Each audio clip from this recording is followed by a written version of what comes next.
I've seen a lot of people struggle with basic Excel functions. Let me go through it one by one. So first, what you do is whenever you open Excel, you can easily see the file. This is a basic dashboard where home is where the default selection is made on. If you go to open, you can select different options. You can open your file from wherever it is. If you don't, if you already have a file and if you double click it or open it using Excel, this is how the first layout view will be. And just to give you a brief overview, this is how the columns are. They're vertically. So this is column A, B, C, D, whatever, whatever. And these are the rows. The rows are always horizontal. 1, 2, 3, 4, 5, whatever. So what I've seen people struggle is viewing all this data, and when there are lots of data, you get really, really annoyed and anxious how to manage and how to view everything. What I would recommend first is, because usually the files have a header that goes in the first row, what you can do is select all this, go to view, and here you will see an option called freeze pane, or you can either freeze the top row, this is the top row, the first one, or you can either also freeze the first column or the entire pane, whatever is shown. What I would recommend you doing is usually the top row. Sometimes you might even have to freeze the column, but most of the time it will be top row. So I freeze. What happened now is the first row is frozen. So as I scroll down using my cursor mouse, I can see the data beneath it, but the first row will always be constant. So freezing is really important. And again, you can come to the home page. If you click home, then again view, freeze pane. This is where I selected it. And sometimes you would want to cancel the freeze. Then you go to the same place and just unfreeze the pane, and then it will be unfrozen. So if I do it unfreeze, now see the first row also disappears. Row number one, just look at there. If I scroll towards the bottom, it will disappear. Again, what I do is for the conveniency, I'll select this. Then the next function I would do is go again to the home and then select the triangle, little triangle out here. If you select it, it will select the entire data in this sheet. What I would do is I would click a filter. So what I would do is go here, select and find, and just to the left of it is sort and filter. You select this, sort and filter. So what it did is on first row it selected everything, all the data set, and now what you can do is basically modify and play around with your data based on this filter. So you can select any column, you can select any type of product or whatever is in the data set. You can select basically everything. Now as you can see, there is a problem here. You cannot read the different columns clearly. What I would recommend you doing is select an ideal width or height, that is row width or column width. For that, you can do the same thing. You can go to the there are basically two options.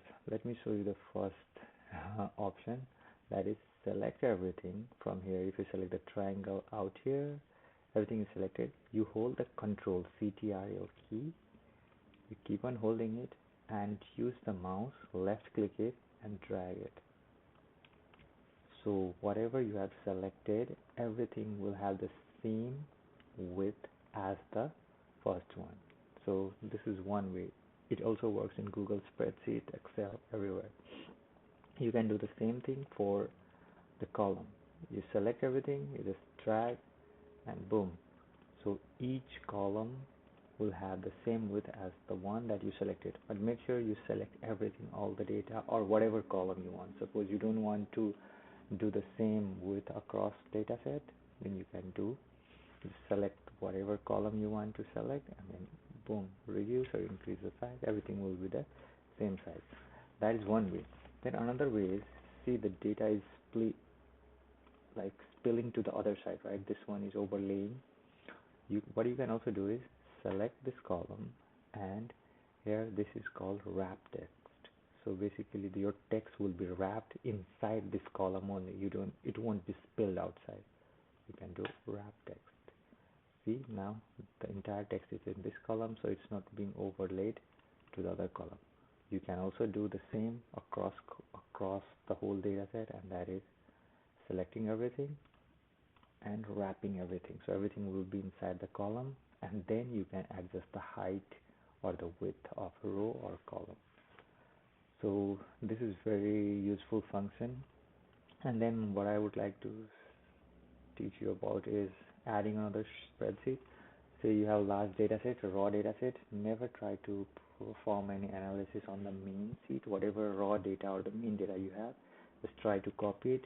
You can do Control C or right click it, see the copy button, copy it, and create a new spreadsheet. What I do is hit the plus button out here, and then boom, you can create a spreadsheet.